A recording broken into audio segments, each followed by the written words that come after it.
All right. Welcome, everyone, to the Institute for Data, Democracy, and Politics webinar on regulating digital platforms. I'm Rebecca Tromble. I'm the director of the Institute of IDDP, which launched here at George Washington University in 2019 with very generous support from the Knight Foundation. Our institute's mission is to help the public, journalists, and policymakers understand digital media's influence on public opinion, on public dialogue, as well as to help develop sound solutions to disinformation and other sorts of online harms that arise in digital spaces. I'm incredibly pleased to welcome this group of distinguished panelists to discuss our topic today. I'm going to begin by introducing and asking a question of each person in turn.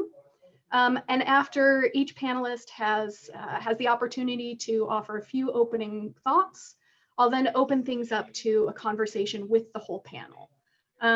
During this time, I'm going to keep my eye as much as I can on any questions that come in from the audience. So please feel free to use that Q&A feature to submit your questions. But without any further ado, I'd like to welcome our very first panelist. Dr. Kate Dommett is a senior lecturer in the public understanding of politics at the University of Sheffield. Her research focuses on digital campaigning and the role of technology in democracies. Dr. Dommett recently served as a special advisor to the House of Lords Select Committee on Democracy and Digital Technologies, and she also authored a report for the Electoral Reform Society about digital campaigning in the 2019 general election called Democracy in the Dark. In recognition of her outstanding work, Dr. Dommett was awarded the 2020 Political Studies Association's Richard Rose Prize, given to an early career scholar who's made a distinctive contribution to British politics. She also appears regularly in the media with features on BBC Radio 4, BBC News, France 24, ITV Calendar, and BBC Radio Wales, among others, and she's written for The Guardian and The Statesman. Dr. Dommett, Kate, welcome. I'd like to start off by asking you to tell us just a bit about your experience on the House of Lords Select Committee that I just mentioned, and also to reflect for us, help us understand more clearly the regulatory framework and approach to regulating digital platforms that's being developed in the UK at the moment. Thank you, Rebecca, for such a kind introduction. So yeah, I'm going to talk a little bit about the UK's approach to regulation. And I think it's interesting to note that the UK is positioning itself as a world leader on technological regulation at the moment, and is trying to really do some advanced thinking about how to tackle these big issues. I think what's interesting in being involved in these debates is that the UK government is trying to position itself in promoting a number of different values. So it's positioning itself as unashamedly pro-technology, and it has outlined a commitment to keeping people safe online, promoting a thriving democracy, protecting free expression, and trying to build and promote public trust in technology. And it's trying to essentially promote a range of values, which I think are interesting from my perspective as an academic, because there are clear tensions and difficulties of how you actually get all of these values to work in practice.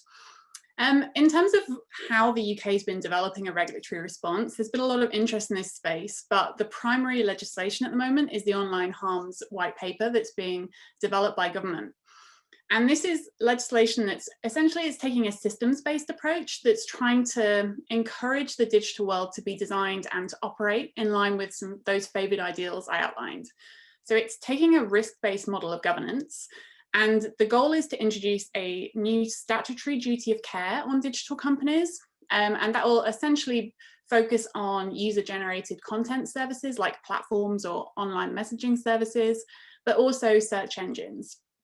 And the duty of care is basically says that it wants to make companies take more responsibility for the safety of their users and tackle harm caused by content or activity on their services. So the kind of focus on harm in the UK is particularly distinctive, but it raises quite a lot of challenges, which I'm sure we'll discuss today. So the legislation basically distinguishes between different types of harm. And it says that all companies in scope will need to take proportionate steps to address illegal content and to protect children from harmful content. But a proportion of the largest businesses, so Facebook and Twitter are gathering the most attention here, will also have to take steps to tackle content or activity which is legal but harmful to adults. Now, that focus raises a range of questions about how you define what is legal but harmful. Those kind of haven't been fully questioned, but I think it's an interesting focus for us to potentially discuss in today's session. So the UK is going to appoint an independent regulator. It's going to be Ofcom to oversee and enforce this duty of care. And in order to do that, the regulator will develop codes of practice that set out essentially what companies need to do in order to be able to comply with the statutory duty of care. And then they'll oversee this system to check that companies are either implementing the codes of practice or have systems and processes of their own that fulfill and advance these goals. So hopefully that's a bit of a whistle-top tour of the approach to legislation that's being developed in the UK. I think just to kind of have a few reflections, the advantages of this approach is it's a risk-based and system-level approach, and it means that the UK government and the regulator isn't going to be getting into discussions about like particular pieces of content. It's more about focusing on design and procedures of companies and making sure that those are in place to mitigate harmful content. But I think there are a number of questions that are still unanswered or that raise considerations about whether this is the best approach. So firstly, that kind of definition of how do you define harmful but legal content, and then how do you actually implement and enforce that in practice, I think is a really interesting topic to reflect on. Secondly, yeah, as I mentioned, there's different principles being advanced by the UK government, and particularly a desire to uphold freedom of expression whilst also preventing harm. And how that balance is struck in practice is going to be really tricky to operationalise. And the final thing I'll just say is that the kind of UK legislation really focuses on the regulator and on companies, and it doesn't really talk about the broader role that civil society or academic researchers can play in like scrutinising what's happening in the online sphere and holding companies to account. Interestingly, that's something that is happening at Europe. So I think it's a dividing line, is that the UK are really focusing on establishing a regulator and having them oversee company processes. So hopefully that's a little bit of insight into what's going on in the UK. That was really helpful, a great, succinct, but really informative overview for us. I'm going to turn next to Matthias Vermeulen, our second panelist, who is Public Policy Director of AWO, a data rights agency that provides legal, consultancy, and public policy services with offices throughout Europe. He's a legal and public policy expert in information technology law, digital rights, and emerging technologies, with a focus on EU law in particular.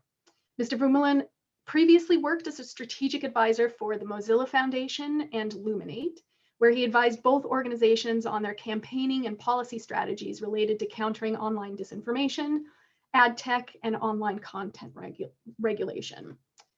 Prior to that, he worked for 5 years in the European Parliament on a wide range of digital policy issues, including the EU's copyright reform, online content regulation, and the EU Cybersecurity Act.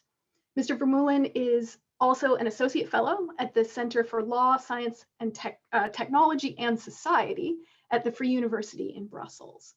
Matthias, I'd like to ask you to tell our audience a bit about the most recent and quite intriguing developments that we've seen in the European Union, really just in the last couple months, with the introduction of both the European Democracy Action Plan, which among other things talks about online disinformation, as well as the much awaited draft of the Digital Services Act.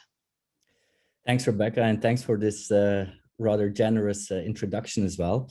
But indeed, so last December, the European Commission basically proposed 2 interlinked sets of legislative proposals. On the one hand, you had the Digital Markets Act, and on the other, the Digital Services Act. And together, basically, both proposals would update the EU's rule book for all digital services. So not only social media, but also online marketplaces, for instance. And that rule book was really in dire need of change since the e-commerce directive which regulated most of the platform behavior in the EU, is already more than 20 years old. And I think for the purposes of our conversation, the DSA is the most important one of both legislative proposals, as it directly addresses many of the speech-related challenges that Kate also already mentioned in the UK context. Whereas the Digital Markets Act addresses a different set of problems that relate more fundamentally to the way that some of these companies or platforms act as so-called gatekeepers for other companies. And then we're talking, for instance, about Spotify being annoyed with Apple because it takes a 30% commission on all sales made through its app store, which basically deprives Spotify from a lot of revenue, or Amazon being accused of engaging in unfair competition because it has access to data behind all the sales that take place on its marketplace. And the DMA, like the Digital Markets Act, wants to address these market failures and wants to prevent those gatekeepers from imposing unfair conditions on businesses and consumers. Now, the DSA also wants to address market failures, and I think that's worthy of a separate conversation. But I think like the non-economic goals are the most interesting ones for our discussion today. And first of all, like the DSA really wants to ensure that people are less exposed to illegal content, which in the EU would typically cover a much broader range of content compared to the US, and typically includes hate speech as well. And now the DSA really wants to achieve this goal by streamlining all the procedures that users have at their disposal for flagging content, and clarifies when platforms are liable for not appropriately addressing such content. And I think it's important to note that these new rules to remove or encourage the removal of content will only apply to illegal content. And I think this part of the proposal really represents more of an evolution in platform governance, and it's very much in line with the regime that we've had in the past 20 years. But secondly, and I think this is a much more exciting and innovative aspect of the DSA, is that it creates this new transparency and accountability framework for the quote unquote like societal risks that are posed by very large online platforms. And it's a little bit similar to the UK approach, but there's like very important different details as well. So indeed, like very large platforms in the EU, like in the draft, they are defined as platforms which have a monthly average amount of 45 million daily active users, which represent roughly 10% of the EU population. And this would cover roughly 15 to 20 companies, although it's not really immediately sure like which companies would all be within the remit of the DSA. And the EU's reasoning here boils down basically to the infamous Spider-Man quote, that with great power comes great responsibility.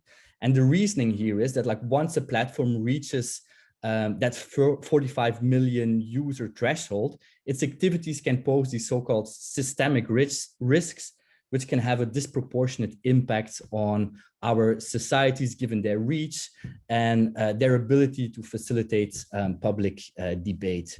And so these risks, they include basically three broad categories.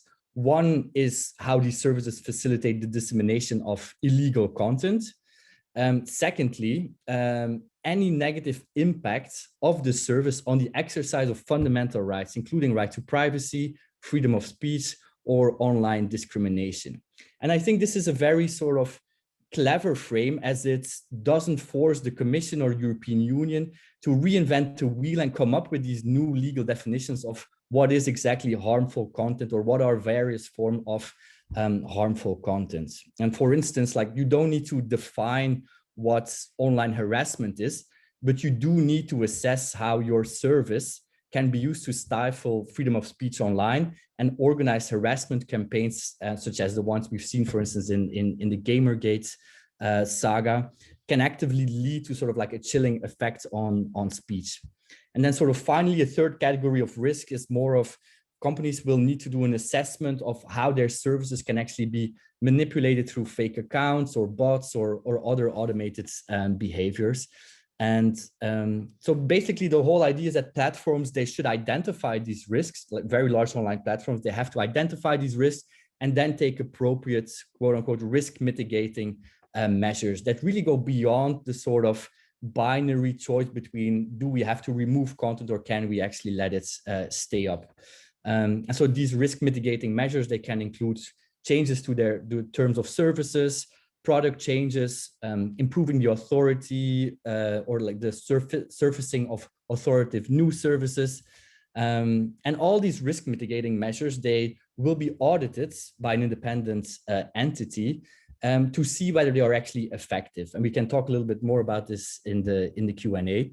And ultimately, if platforms really don't appropriately solve these problems related to harmful content, the EU can ultimately fine them to up to 6% of the annual income or turnover of the provider. So I think like to conclude, and there's so much more to say, and like we haven't even discussed sort of like the role of academic researchers and so on, and I'd be happy to talk a bit more about this in the Q&A as well. But I think this sort of systemic and risk-based approach is really makes a lot of sense, just as it is in the UK, since it's a standard that we are used to in many different industries, from companies that need to make environmental impact assessments to like the food and beverage industry that really needs to ensure that their products don't contain any lead or poisoning or other sort of dangerous substances. And I think this sort of equivalent supervised risk management approach, or however you want to call it, is really a really good way forward.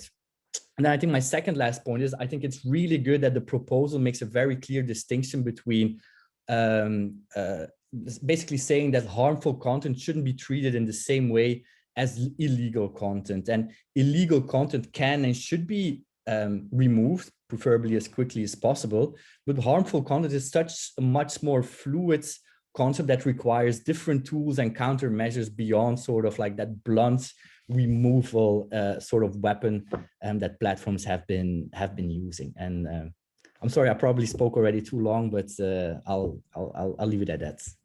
That was really good. I think we could have given you another 20 or 30 minutes and you still would have only just cracked the surface of DSA, DMA, and so on. And we're seeing lots of really interesting things coming out of the Commission right now that I think are going to provide useful, interesting models for the rest of the world.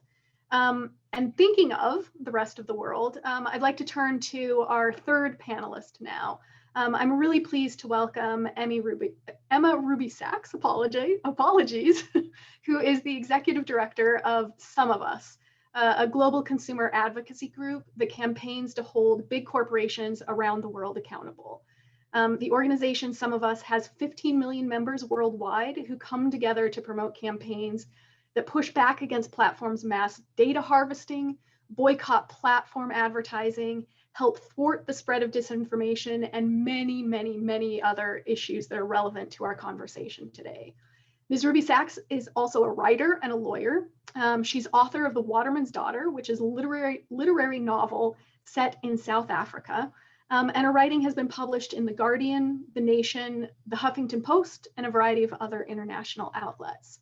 She was previously deputy director at Avaz, practiced constitutional appellate law and administrative law, and worked on issues of wrongful arrest and wrongful conviction in Canada. Emma, thank you so much for joining us. I'd like to ask you to spend a few minutes reflecting for us a kind of rest of the world perspective. And I know in asking you to do that, that's patently unfair, because how can we speak about the rest of the world as some amorphous other, right? And I don't want to convey that sense at all. And yet so much of the focus when we're thinking about regulating digital platforms and regulating online harms is on the big players, is on the US, the UK, the European Union, of course, to some extent Canada. But what are the sorts of things that your organization is thinking about? What are the sorts of things that you want us to have in mind when we think about regulating digital platforms for the benefit of the entire world? Thanks, Rebecca, and thanks, Kate and Matthias, for setting things up and doing the hard work of describing the details of the legal efforts being put forward. You know, my job is just to represent people. We have 15 million members, and they're experiencing this landscape from the point of view of both a user of these services and often a parent, or potentially somebody who's experienced a hate crime in their neighborhood, or somebody whose brother has all of a sudden gone down this extremist rabbit hole and they can't speak to them anymore about what's going on. And so that's the viewpoint that I enter to this conversation. And I think for me, there've been some very specific examples in the rest of the world that shows me that some of the stuff that we're waking up to in the US and in Europe, it's been experienced in other parts of the world quite brutally and quite concretely. I mean, you think about the WhatsApp lynchings in India, where misinformation led to groups hunting down individuals and murdering them. Think about what many are calling a genocide in Myanmar, and how disinformation spread online. And that's how I came to it. I was thinking, okay, wait a second, what's actually going on here from a systems level? And what we're finding is that, unfortunately, these companies, to make money, they need to keep us online, and they have computers that try and figure out how to keep us online. They harvest huge amounts of our data in order to do that, to figure out what's going to keep us online. And it turns out that around the world, the things that keep us online are the things that play to the social fissures that already exist. So violence based on religious differences in India is not new, but the fact that it spreads so rapidly and leads to more violence online is not surprising, because this extremist, familiar, conflict-oriented stuff is just something that our brains, no matter who we are, where we're from, are geared towards. We're going to stay on these platforms more if we see that. And so you see countries trying to grapple with that, especially countries that have seen outbreaks of violence along some of these lines, religious or racial lines, or have elections that are particularly unstable or susceptible to disruption. It's not just the US that's experienced this. And they are looking at these harms, and they're trying to figure out how to handle it. And they're mostly turning to what we're considering the takedown measure approach. And so they're trying to figure out, okay, how can we force these platforms to, on the back end of all this problematic stuff that's happening, find the difficult, dangerous pieces of information that are going viral, that are causing violence, and take them down.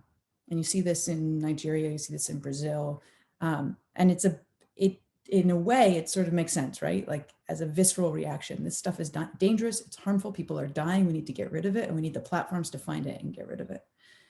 But unfortunately, not only does it step into this huge quagmire of freedom of speech, and a lot of these laws, they sort of borderline on political suppression as well. So they're like, we don't want you saying things that are going to get people killed. And also, if you insult our government, we might take it down as well. But it ignores this whole system leading up to this. Like, this entire economy is kind of messed up. Here you are trying to make money off of my attention on tiny, teeny weeny little margins. You're creating algorithms to keep me online. Those algorithms don't care what keeps me online. They don't care if it causes my kid to commit suicide because you keep feeding them creepy videos on Google. They don't care if it funnels, a yoga mom into a Stop the Steal network in the US that then means that she runs to the Capitol. They just want to keep me online to keep making money. And something like what's happening in Europe that's looking at this in a much more systematic way. And I use Europe not to knock the UK, but they're backing off a little bit, their brave forward stance, I have to say. They're a bit of a disappointment to us from the consumer advocacy side right now. But Europe's taking a systematic approach. And if everything that's being discussed in the DSA and the DMA, and if they start actually enforcing some of the data privacy laws they passed, they could really start addressing this from a systematic level. This economy is not working. We need to fix it. Yes, we need new entrants, but we also need to make sure that you can't harvest boatloads of data and then manipulate people so that you can make money off them. And how are we going to make sure that we stop that? And we need to know what you're doing when you're trying to make money off them. We need accountability and transparency. And so what I hope that from a global perspective is that we can help give a model to these countries, especially in the global South, that are desperate for legislative action, but may not be empowered to, or may not have the years and years and years of research and development that the European Union has. We need to give them a model of what a systematic approach to solving this problem looks like. And hopefully, if it passes in the EU, it can be provided for other governments, and it can be a gold standard for other governments. And in that way, we will slowly change not only the way that these platforms are regulated in Western countries, but start saving lives in countries that are literally facing genocides being perpetrated by these platforms, and give them some tools with which to regulate so that their people aren't dying. Thanks so much. That's incredibly helpful food for thought as we think about how the sort of regulations that are being developed in places like the UK and Europe, but also, what we might like to see someplace like the US, how that might provide a model and have certain, impacts on the rest of the world. Last but not least, I would like to turn to Richard Allen, our last panelist, who has basically divided his career between work in the public sector, specifically in the realms of healthcare and politics, and the other half working in the private sector on internet hardware and social media issues in particular. Mr. Allen is currently a visiting fellow at the Reuters Institute for the Study of Journalism. He serves on the executive board of the European Digital Media Observatory and is, of course, a member of the UK House of Lords. Mr. Allen has worked on a host of technology policy issues, including privacy and data use, content regulation, and the conduct of politics online. He also spent several years building information systems for the UK's National Health Service. He began his political career in 1993 as a local councillor, and was first elected to the UK Parliament in 1997. But he took a hiatus, stepped down from Parliament in 2005, and moved to the private technology sector, working at Cisco Systems first, and then at Facebook as its director of policy in Europe from 2009 to 2019. Richard, it's that last little line that I want to focus on for just a minute, recognizing that you have had a long and storied career dealing with the very issues that we're talking about today. And I don't want to pigeonhole you as the former Facebook representative. Nonetheless, I wonder if you might take a couple of minutes to talk to us, to share with our audience some thoughts about what you think the platform's perspective on regulating those very digital platforms actually is. Certainly, I'm very happy to do that. And I'll preface this as I did when I used to work there as well by saying, if I explain the sort of way that people inside the companies feel, I'm not doing that in the expectation of any sympathy for them. They've got great jobs and they're very comfortable. But I think it is helpful to understand their mindset as we sort of work through this regulatory debate. And perhaps the sort of simplest way to do it is by reference to a British folk story or fairy story, the story of Goldilocks and the Three Bears, where a young girl goes into a house that's occupied by three bears, and she keeps trying different things and they're not quite right. And she wants to go to sleep eventually, and she tries one bed and it's too hard and she can't get to sleep. And then she goes to the next bed and that one's too soft and she can't get to sleep. And eventually she finds the third bed and it's just right and she gets to sleep. Now, when you're inside the tech companies, you're on those first two beds most of the time. Nearly everything you do is too hard or too soft, and you're very rarely able to get to the place where you think you've got it just right. And in a sort of very simple way, I think where the tech companies are coming from right now, the big ones certainly when they say they support regulation, is that they think that's the way to get to just right. And then to illustrate that with an example, if you're working in a tech company, particularly Facebook and Twitter, for the last sort of few years, you've had people shouting at you going, how can you give a platform to that terrible man, the former president of the United States? He's a danger, he's a menace. You shouldn't be having him on there. Now they've taken him down. You've got a whole bunch of people lining up and going, how dare you? Who the hell are you to decide whether or not this politician should have a platform? That's an outrage. And so again, it's too hard, too soft. Almost impossible to get it just right. And I think part of that is that these decisions are inherently political. And that's, again, where what regulators do is regulators reconcile the different political viewpoints in a country and come to a firm position. And that's the position that's then imposed on industry. And so we need that reconciliation. Again, another example I dealt with was in Germany, where the government is run by the mainstream parties in coalition. the pressure they put on the platforms all the time was, please shut out those far right people. You've got to get tougher on them. Cross the border into Poland, the government is run by a party that's on the right, and they're, what the hell are you doing removing all the far right people? They're our friends and allies. And so again, you need all this stuff to be reconciled, and regulation is seen as a way of reconciling these things which platforms find it impossible to reconcile. Just one sort of rider, and then I'll close on that, is that there is a working assumption that the regulatory frameworks that will be brought in, at least in the EU and the US, will effectively, within margins, be requiring platforms to do the kind of things they would have done anyway. And so there'll be stuff at the margins, but broadly speaking, it's within the zone. There are other countries, China being the standout example, where they have a very clear regulatory framework. It's one that Google, tried to comply with for a time and then had to pull back from, one that many other companies like Facebook and Twitter have never been able to kind of fully comply with and get into those markets. So again, the rider that we should always bear in mind is, I think platforms do want regulation. They're tired. They're fed up with being sort of too soft, too hard, and they see regulation as a way to getting to just right. But they want that regulation to be within the bounds of what they're expecting, which is something close to what they do today. And if it's widely different from that, I think you'd see their position change. And that will certainly be true in a number of countries where they would end up, the political settlement would be to define the boundaries of speech as something that would be unacceptable. So there we go. I hope that's a helpful insight if it didn't generate much sympathy.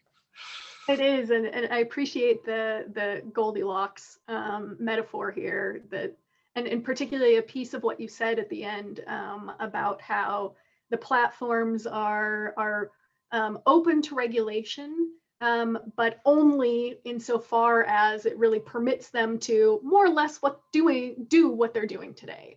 And one of the things that I'm hoping we can sort of tease out here a little bit in our broader discussion now is where those boundaries really are, right? What are some of the things that could fundamentally shift the operations, and are those good or bad things, right? From the platform's perspective, obviously bad, but do we necessarily think that's the case? But there's one topic that there are many directions that we could go with this. And all of your opening remarks left me scribbling, okay, I should ask about this and I should ask about that. I have more than a dozen questions I'd love to get to, but given that we only have about 25 minutes, I want to start with something that is sort of hinted at in almost everyone's remarks, but no one really talked about really directly. And that's the regulation of algorithms in particular. There's been a lot of conversation today, a lot of focus on content, but more broadly in public discussions and discussions among regulators, there have been questions about how we might appropriately regulate the algorithms and the implementation of the algorithms on those platforms. So Matthias, could I turn to you first and ask you to start us off by walking us through just a little bit what the DSA in particular, what the approach there might be, and what some of the broader discussions are that you're a part of related to algorithmic accountability, algorithmic auditing, algorithmic regulation. Well, there's algorithms come in many different forms and different sizes, right? So it's a little bit, it depends a little bit on what we are exactly discussing. And I think it's already a good step in the right direction that we are in, at least in the EU, are going beyond the sort of broad frame of like we have to regulate the quote unquote the algorithm. Whereas, for instance, in the DSA, like you have already like very specific obligation depending on specific product features, for instance. So for instance, when I was describing this risk assessment approach that the EU is going to impose on these very large online platforms, on the one hand, it says like, well, you have to assess the risks that your products are being abused by a coordinated group of people, for instance. But it also has like very specific provisions that says like, well, you also have to assess how your own products potentially can contribute to the promotion or the amplification of specific pieces of undesirable content. So you have like very specific transparency algorithms are being imposed on those companies that choose, for instance, to use recommendation algorithms like YouTube deciding what you should be watching next, actually, if you are on YouTube, for instance. Like the Commission and the European Union, and I think there's widespread agreement among many politicians and stakeholders, they say like, well, if you decide to do that, then we want to know like what are the type of parameters that you're using to optimize that specific algorithm. And then we're already getting like much closer to some of the problems that Emma was describing as well, related to the attention economy and the things that keep us on these particular platforms. There's a whole set of other transparency or like similar transparency obligations that will be imposed on ad-driven platforms. And we want to, like the European Commission wants to know, like, well, if you use ad delivery and ad optimization delivery algorithms, like what are they optimized for? Like, why is Emma seeing like a very specific ad for a job ad, but Richard isn't, and another person hasn't even seen some of these job offers, which could lead to sort of like discriminatory practices. So there's like this set of like transparency obligations. And I think what is really interesting as well, and Kate hinted at this as well a little bit, is that as part of this sort of new auditing regime that EU is gearing up, is that on the one hand, you indeed have this sort of new digital service coordinator, or a new kind of, that can be like a new kind of entity that will be responsible for the auditing of those algorithms. But it also recognizes that lots of knowledge and insights will actually be among civil society or academic researchers. And so there's a mechanism in the DSA that also allows that new regulator to take use of sort of the experience of pre-vetted researchers. And so like one really big game changer for me is that you, for the first time, you will have a model in the EU that will force platforms to hand over a whole range of platform data, from metrics to personal data, that can actually provide much more insight into why you have specific content moderation policies, like why are specific things being recommended to you. And I think that is sort of like in one article I've described as like the keys to the kingdom. This is a sort of information that allows us as a society to move forward and to really understand some of the bad societal phenomenon that are potentially being exacerbated by specific product features of some of these of the products of these companies, actually. And then there's a whole other discussion about regulation of algorithms in artificial intelligence legislation and other bits and pieces, but let's keep it at this. Yeah. That's really good. Emma, could I turn to you and ask what additional thoughts that you have on the area of algorithmic regulation? I think this is the hot stuff for me. And part of it is just the basic understanding that if you're a company and you put your finger on the scale to make certain information travel farther, there should be a higher level of responsibility. So it's not just like somebody posts something, hey, we should go kill person X, or hey, this election was stolen. It's like somebody says that, and then the corporation itself is like, great, I'm going to make you more popular. I'm going to send you out on networks, and then I'm going to help your supporters build natural networks that then let them send out other misinformation because they've been building these networks for the last 3 years, because I've been helping you because you also help me make money. This is this symbiotic relationship. And when you think about, I mean, Richard, I thought you were so insightful in saying there's this world of regulation where the companies are happy because it's what they're doing. This gets into the world of regulation where there's an existential crisis for a company like Facebook or Google. And that's what's brilliant about the European legislative market, legislative proposal, is that we're not going to solve this problem if we don't question the existence of these companies as they are right now. They cannot be so big. They cannot be so profitable. They cannot be so in control.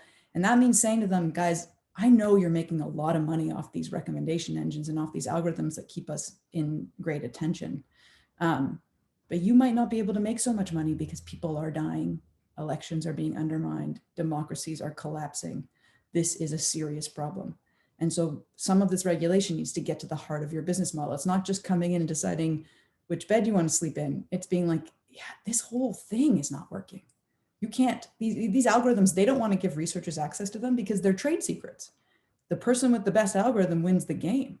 You want to be able to gather as much data, and then you want to be able to use that data effectively. So they're fighting tooth and nail about this transparency stuff. And I feel like if you don't go here, you don't go anywhere. It's like, there's a couple of phrases that are out there in the sort of campaigning world where you have to detox the algorithm, or you need antibodies for the algorithms. Like, you need to get in there as a medical professional and be like, this is a sick body. This body is ill. And we need to go in and we need to not only inoculate it, we need to find the disease, we need to diagnose it, and then we need to figure out how to inoculate against further harm. Richard, what do you think? Just a quote of Matthias said, there are algorithms and algorithms, so we need to be really, really sort of precise on that. The one I know best is the Facebook newsfeed algorithm. I strongly believe in transparency because I think when you have it, you'll find there's not very much to see there. This may not be a popular view again, but honestly, the Facebook newsfeed algorithm is designed to give people more of what they want, what they themselves have chosen. It's not designed to give people stuff that they don't want. And so again, this is the sort of big, sort of maybe existential question for this is, are people seeing bad stuff on Facebook because Facebook is giving them bad stuff when they didn't want it? Or is it because they're actually, they're good people being force-fed bad stuff? Or are they bad people themselves seeking out the bad stuff? And then the question is, should Facebook stop them doing that as opposed to sort of force-feeding them? And my instinct from working there is it's much more the latter. I think there's a really interesting moment for research right now where we can start to understand that is by, we've now got as a control group, people using private messaging services. Private messaging services have no algorithmic moderation. They're all about people choosing who they want to connect with and what they want to receive. And so I think that creates a really interesting control group where we'll be able to test this sort of proposition.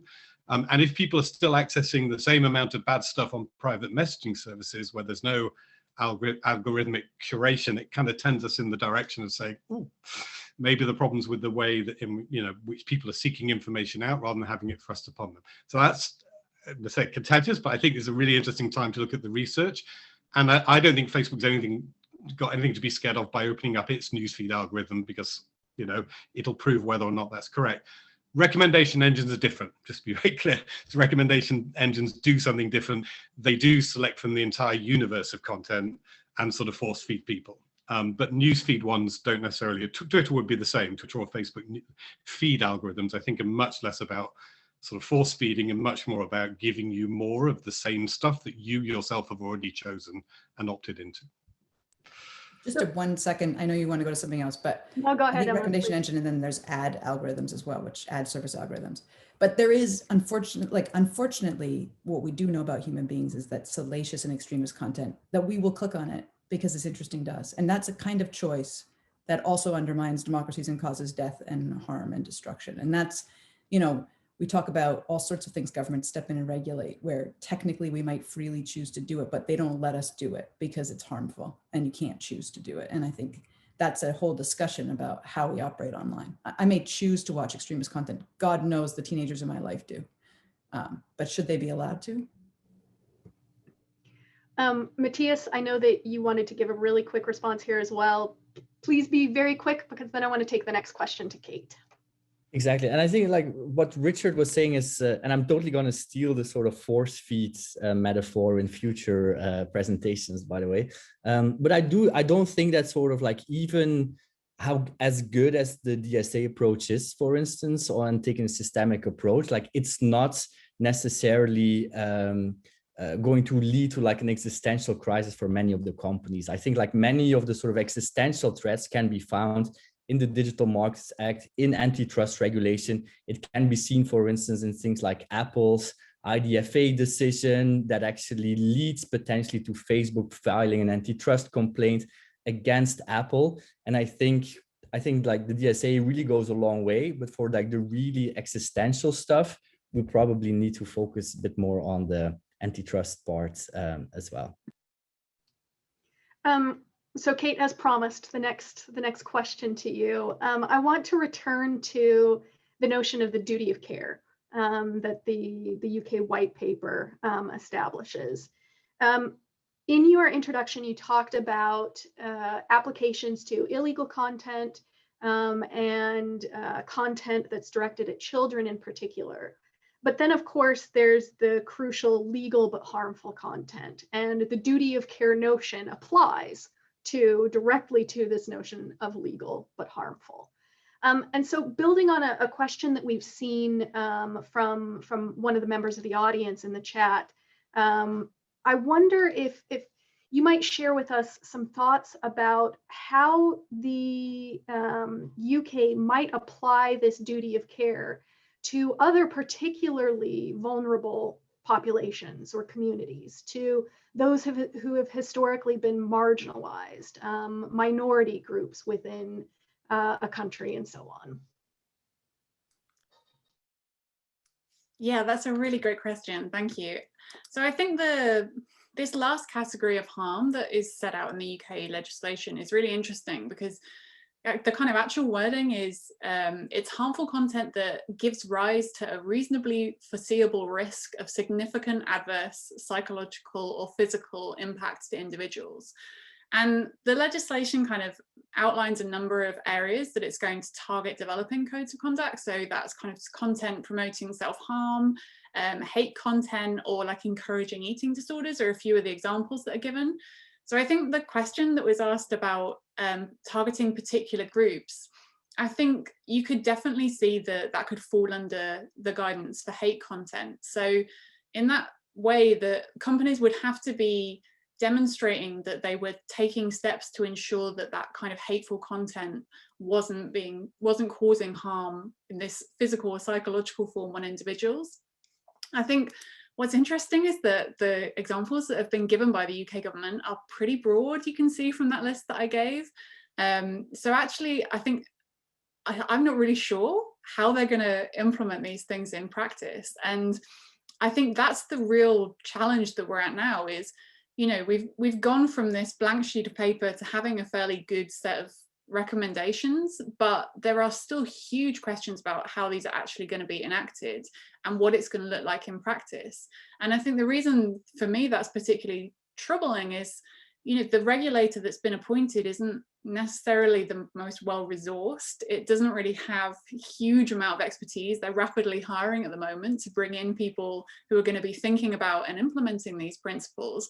But there's still a lot of unanswered questions about, you know, how specific are we going to be able to get in enforcing these codes of conduct and trying to uphold this harm? Because I think potentially things could fall through the gaps.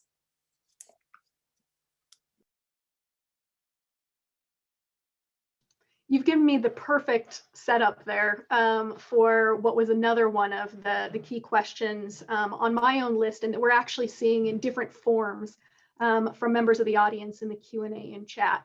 And that really is, when it comes down to it, how do these things become enforceable?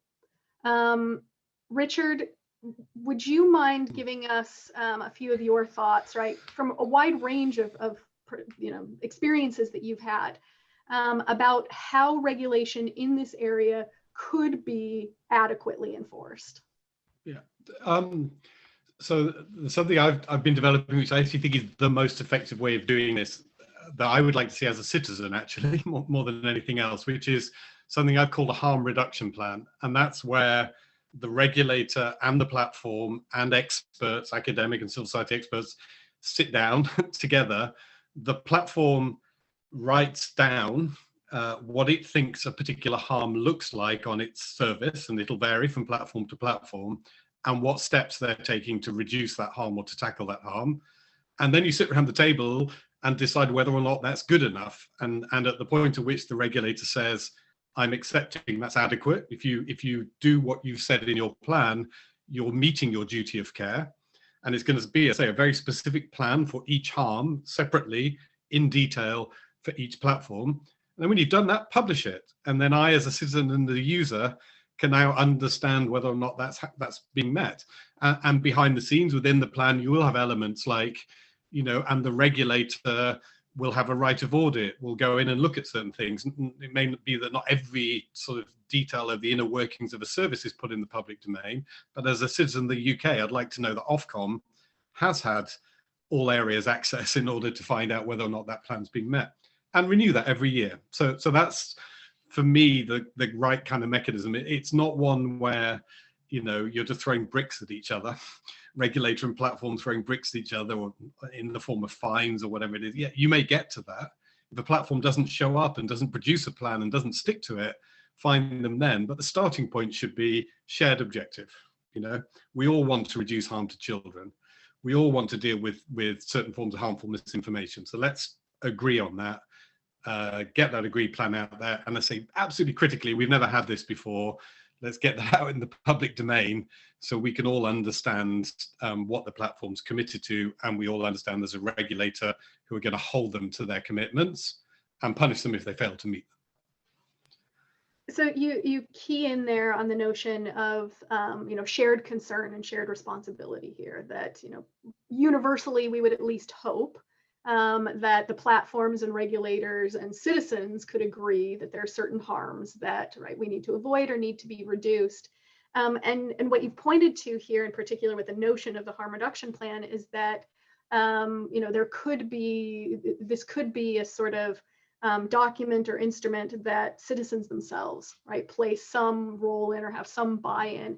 Emma, I wonder what your reaction is to the notion of the harm reduction plan and the broader question of enforcement here. Yeah, you know, I often think, like, what if Facebook was run by bad people? You know, I think it's an important starting point. We could have a really nefarious actor.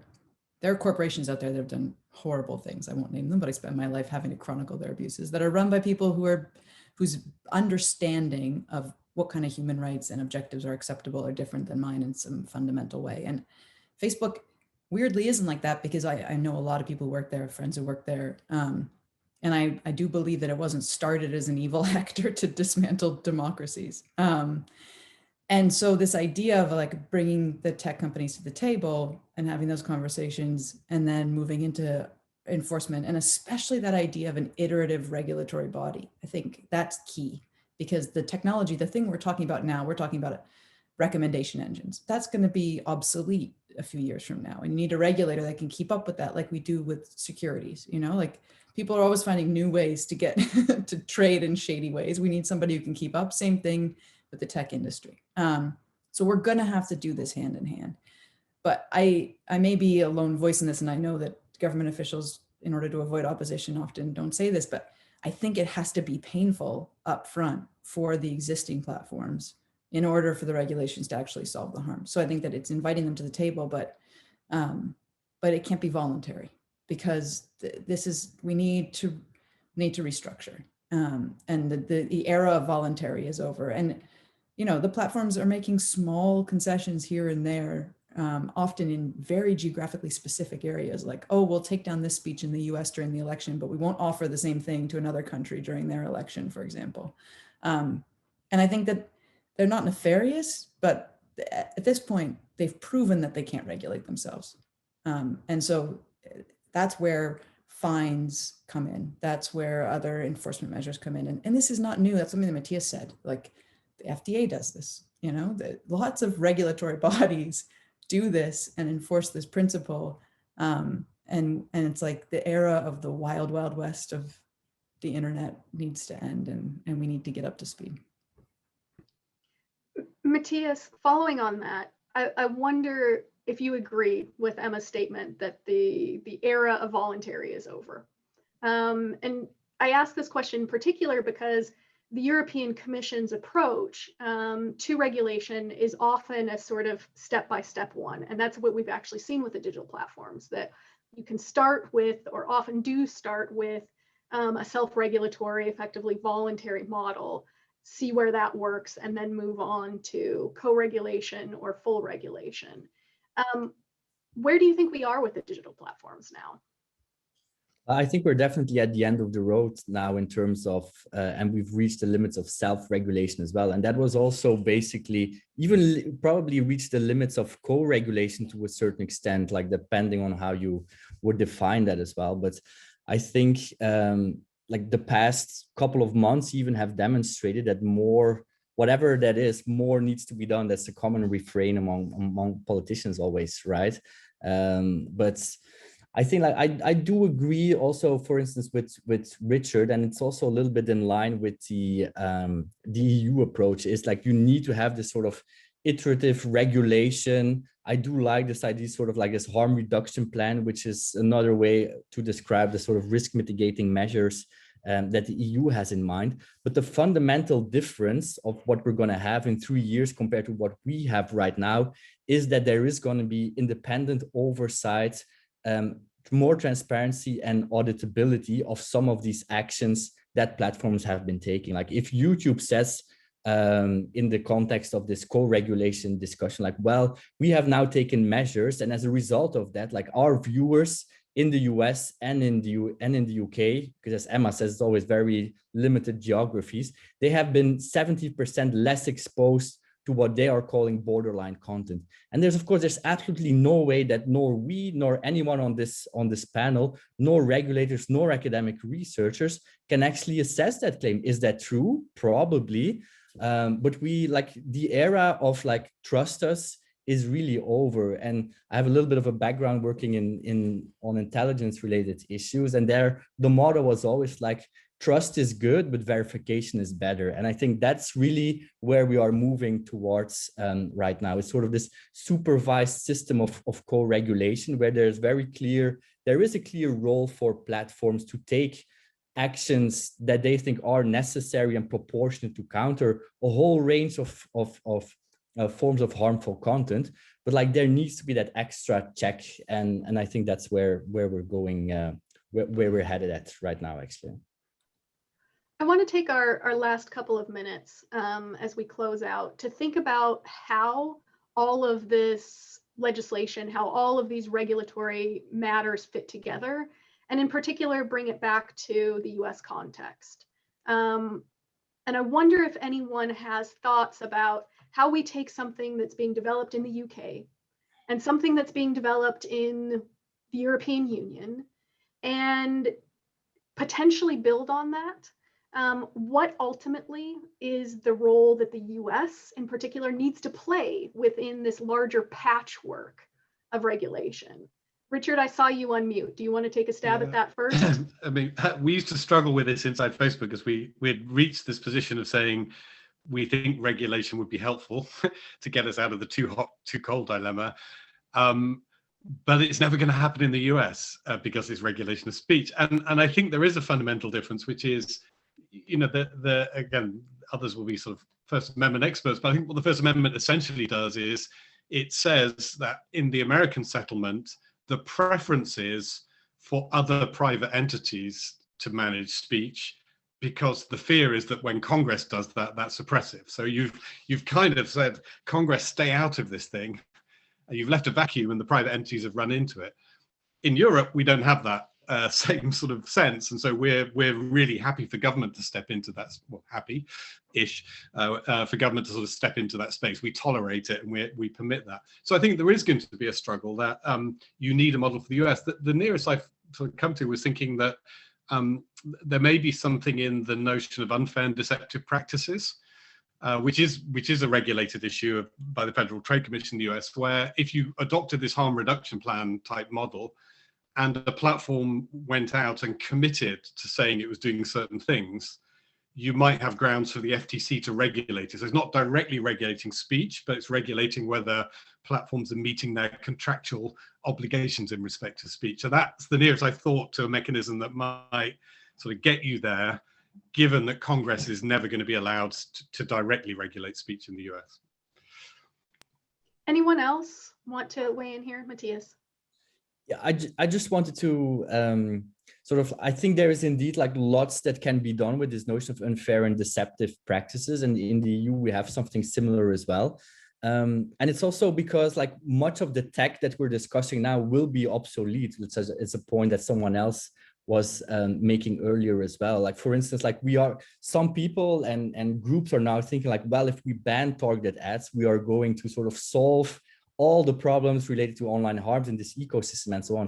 But in 5 years' time, like, for instance, we know that some of the industry will move beyond targeted ads. And sort of what Google is trying to do with its sandbox, for instance, is exactly to sort of get away from that sort of business model. And I think like the core defining feature that we are trying to counter is to be manipulated by some of the platforms. Like, we don't want to be manipulated in terms of like what we are being fed by news algorithms, by what sort of kind of content that we are seeing. And this whole concept of the right to be free from manipulation is really something that you can link to universal human rights obligations as well. For instance, like you have a right to vote without being interfered with or without being manipulated, for instance. And I think like lots of thinking, both in the US, in the UK, and the EU, can really sort of, if we focus on this issue of the right to be free from manipulation, I think we could have a sort of more tech neutral sort of regulation that enables us to, yeah, I'm going to leave that at, sorry. No, that's really thoughtful. We've already gone a couple of minutes over time, but I do want to particularly give Kate and Emma an opportunity to weigh in on this, or really if there's any other last burning thought that you want to get into the discussion before we say goodbye to everyone who's attended today. Kate. Yeah, I'll just say I really agree with Richard. I think that the freedom of expression issue is just such a huge and dominant part of the debate in the US. You know, some research I've been doing looking at policymakers' rhetoric, you know, that is the key idea in the US, and the balance just isn't the same as if you look at how it's discussed in relation to the UK or Europe. So that's a roadblock to, I think, the kind of change we're seeing in the UK and the EU. But I do think there's steps that could be taken. So one of the things we've highlighted today is that real issue of transparency and the fact that it's still really difficult to actually know what's happening in platforms. And it feels like action in that space to open up and to maybe gain a bit more insight about what's happening in these companies within the US context might be a kind of soft entry point. It's to think about regulating in the space in the US.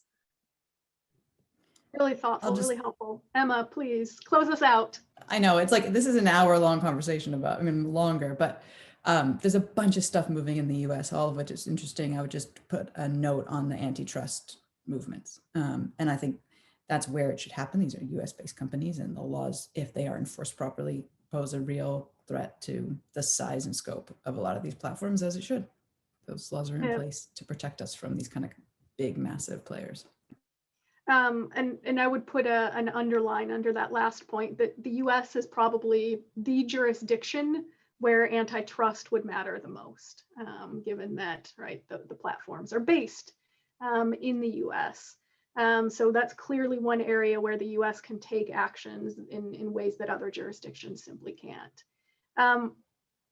Now we have gone a full 5 minutes over, so I want to wrap up, even though we could continue discussing for another hour or two or three, and still not get to everything. But I do really want to thank this excellent group of panelists today for sharing your thoughts, sharing your expertise, and helping us get a little bit better handle on these really complex issues. And of course, I want to, excuse me, thank all of the members of our audience, especially those who have stayed on just a little bit late with us.